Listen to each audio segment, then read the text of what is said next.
We're going to talk about how to buy a boat and how not to buy a horse. Look, we're not really going to talk about a boat. I want to use it as an example because everything I talk to you guys about comes from my day-to-day experiences, real world examples.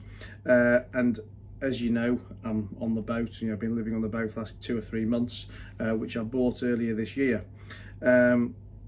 And I got a fantastic deal on this boat, in terms of the capital price I paid for it, what it now stands me in at. And people who come on board, people who know boats, are staggered at how I got that price. I'll always get asked questions about, give me a tip to close every deal, give me a tip to get the best out of every, to get the best out of a particular situation every time. But the problem in that is that, there is no magic trick to get exactly what you want every single time.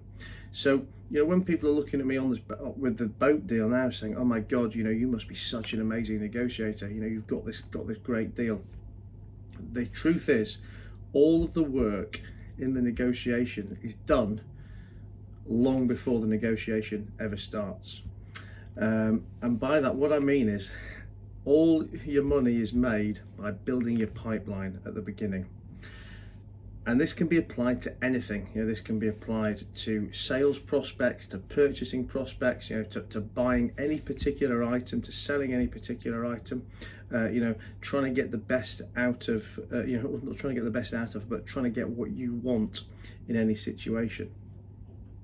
And what you can never do is make every person do everything that you want them to do.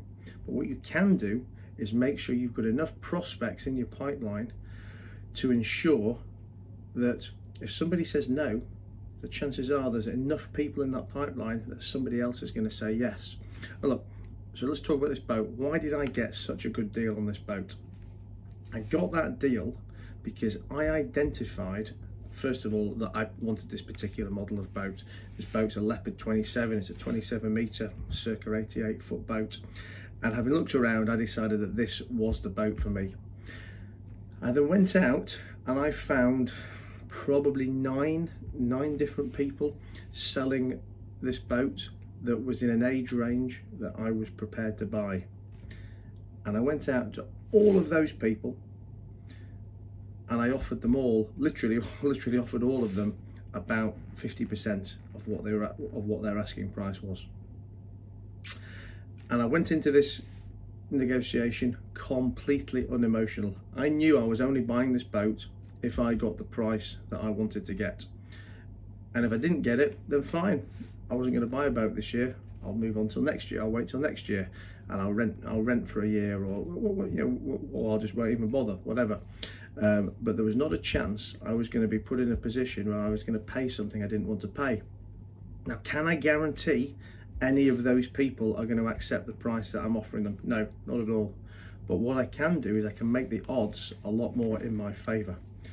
If I got into this with one person to buy a boat off, and I was completely emotional that this boat was the one that I was going to have, and I haven't got a hope in hell of negotiating. But I got in there offering these 9 people 50% of what they were asking for, and I forget the exact numbers, but let's say something like 5 or 6 laughed me out of court and left me out of hand and said, not a chance in the world, it's not even worth us continuing to talk to you. But then the other 2 or 3, they might not have come down to 50%, but they came down to say 70% or 65 or even 80. They gave the indication that they're in the market to talk. I can then take those ones and push harder and harder and harder. And ultimately, that's what I did to get this boat and to get the price that I wanted. But now by the time I've bought this and refurbed it exactly how I want it, the overall price it stands me in at is, literally 60% of the asking price of all the other boats on the market. But I was only able to do that because I put the effort in at the front end and I identified many targets. If I'd rung just one guy who was not particularly motivated to sell, then there's no tricks in the world I can offer him. Short of holding a gun to his head, there's nothing I can get him to do to sell the boat at the price that I want to pay. And at the beginning of this, I said I'm going to tell you how to buy a boat and how not to buy a horse. The other side of my life, as a lot of you guys who know me or follow me know, is my daughter Harley, and her passion and obsession with riding. And we're currently buying a new horse for her at the moment. This will be the third horse she's had over the last couple of years. And every time we've bought a horse, I've been absolutely bummed on it, for exactly the opposite story to what I'm just telling you about the boat. The boat's my thing. I'll make my own rules, and I'll be, like I say, happy to be completely unemotional about it. But with Harley and a horse, and Harley's mom, they get emotionally attached to absolutely everything.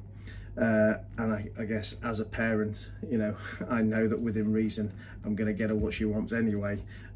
So I'm going to always be put in a bad negotiating position. And true story, not on this horse, but on the last horse Harley bought. Her mum rang me up. She said, right, we found a horse that we want to buy. It's amazing. We love it. We've told the guy that we love it, and we're going to go and pick it up tomorrow. But I need you to negotiate the price today because you're a good negotiator. And I just sit there and laugh at her. I thought, well, I might be a good negotiator, but I'm not a fucking magician. You've just told the guy you're buying the horse and you're picking it up tomorrow. There's one of one horses. He knows you're completely emotionally attached to it. He's probably going to put the price up. never mind knock the price down.